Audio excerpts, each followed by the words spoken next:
Okay okay thank you. Yeah એટલે આ આ આ પેલો ગુણધર્મ આ સમજાઈ ગયો બધાને કે અંતર્ગોળ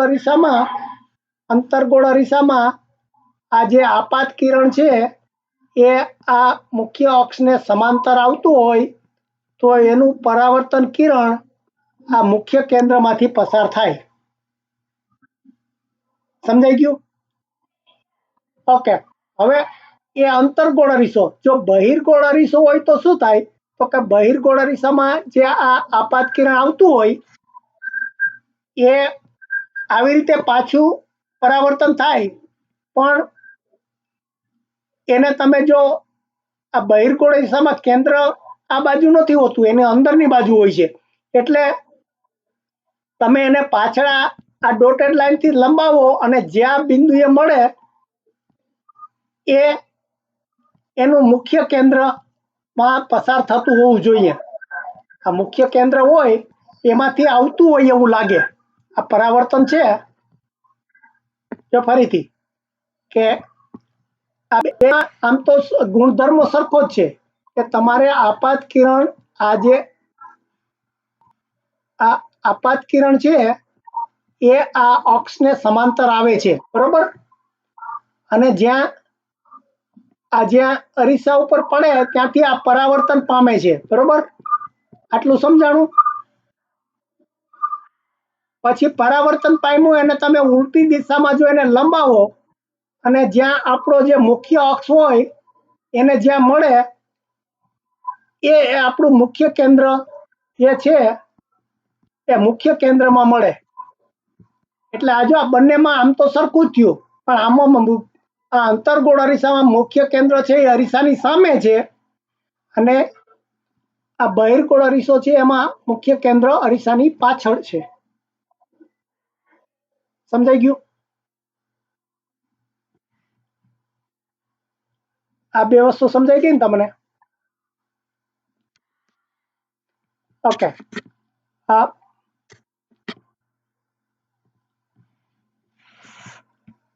હવે આ જે ચિત્ર છે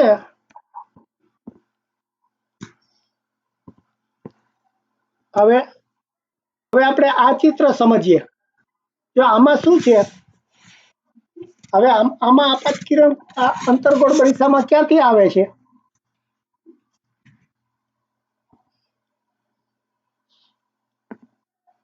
હે, આ જો આપણો આપાત કિરણ છે અહીંથી આવે છે, એટલે શેમાંથી આવે છે?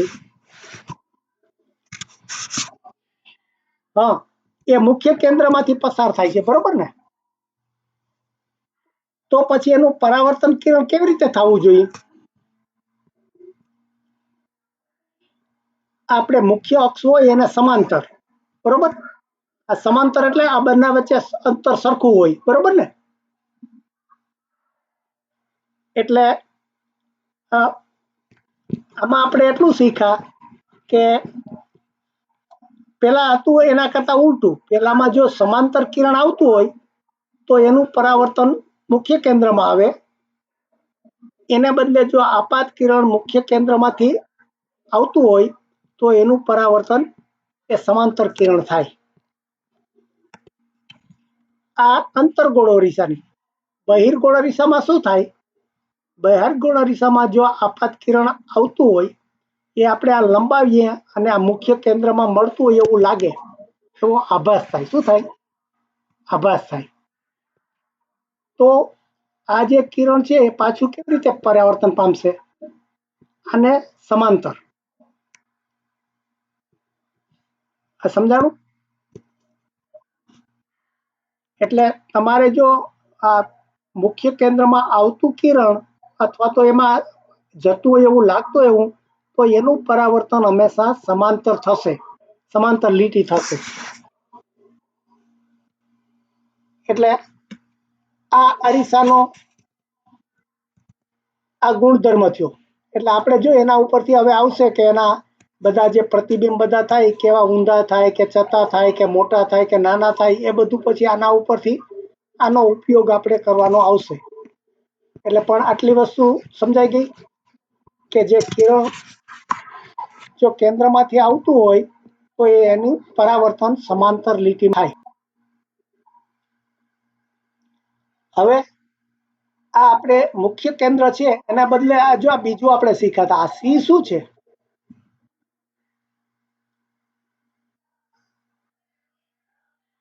હા, એ સી છે એ વક્રતા. એટલે વક્રતા કેન્દ્ર એટલે શું? તમે જો આ ગોળો છે એનો આખો આખું આમ વર્તુળ કરો ને એનું જે આ વર્તુળનું કેન્દ્ર થાય એ આપણે વક્રતા કેન્દ્ર કહેવાય. શું કહેવાય? જેમાંથી જેમાંથી આપણે અરીસો બનાવ્યો હોય જે ગોળાઈમાંથી, એ ગોળાઈનું જે કેન્દ્ર હોય એ આપણું વક્રતા કેન્દ્ર થયું. તો હવે આ કિરણ છે એ જો વક્રતા કેન્દ્રમાંથી પસાર થતું હોય અને અરીસા ઉપર પડતું હોય તો શું થાય? એનું પરાવર્તન કઈ બાજુ જાય? એનું પરાવર્તન કિરણ કેવી રીતે જાય?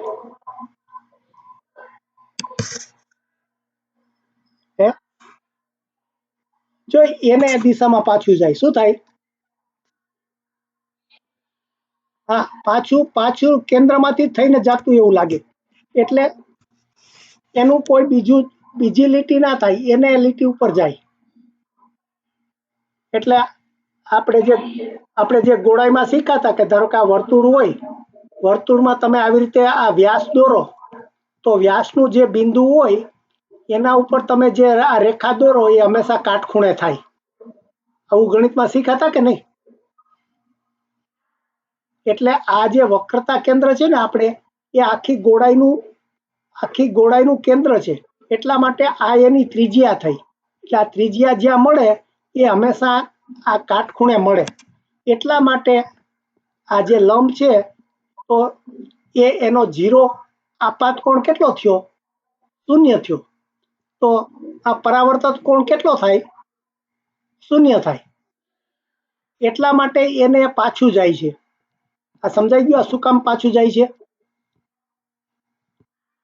એટલે આ આપાત કિરણ જે દિશામાં આવે એને દિશામાં એનું પરાવર્તન કિરણ જાય, કારણ કે એનો ખૂણો અહીંયા 0 છે. એટલે આ એનો બીજો ગુણધર્મ થયો. જો આ મુખ્ય કેન્દ્રમાં જતું હોય તો કેવું જાય? પેરલ, આ સમાંતર જાય. પણ જો આ વક્ર કેન્દ્રમાંથી આવતું હોય તો પાછું એને દિશામાં જાય. આ બેનો તફાવત સમજાય છે તમને? આ બે ચિત્ર હે, જો આ બધું અગત્યનું છે. આ પછી તમને એટલે જો આ બે બહુ અગત્યની વસ્તુ છે કે તમારે જો આ મુખ્ય કેન્દ્રમાંથી આવતું હોય તો એનું પરાવર્તન આ મુખ્ય કેન્દ્રમાં આવતું હોય તો પરાવર્તન સમાંતર જાય, અને જો આ વક્ર કેન્દ્રમાં જતું હોય તો પાછું એને દિશામાં જાય. બરોબર ને? એટલે આ અંતર્ગોળ અરીસાની વાત થઈ. તો બહિર્ગોળ અરીસામાં એવું જ થાય કે બહિર્ગોળ અરીસાનું કેન્દ્ર હોય કયું? અંદરની બાજુ હોય, આભાસી હોય. એટલે તમારે જે આપાત કિરણ છે એ જો એવી રીતે થાય કે તમે એને લંબાવો અને જો વક્રતા કેન્દ્રમાંથી એ પસાર થતું એવું લાગે તો એનું આપાત કિરણ પણ કઈ બાજુ જાય? એ જ દિશામાં. આ બધાને સમજાઈ ગયું બરોબર? એટલે જો આ ચારે ચાર વસ્તુ સમજવાની છે કે તમારે કિરણ ક્યાંથી નીકળે છે, કે આ મુખ્ય કેન્દ્રમાંથી નીકળે છે કે વક્ર કેન્દ્રમાંથી. તો એનો આ રીતે પરાવર્તનનો નિયમ આખો જુદો થઈ જાય.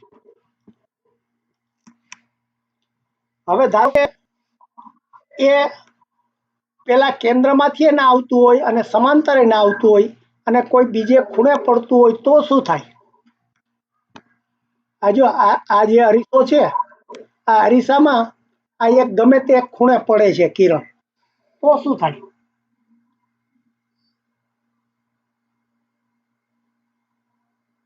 હે,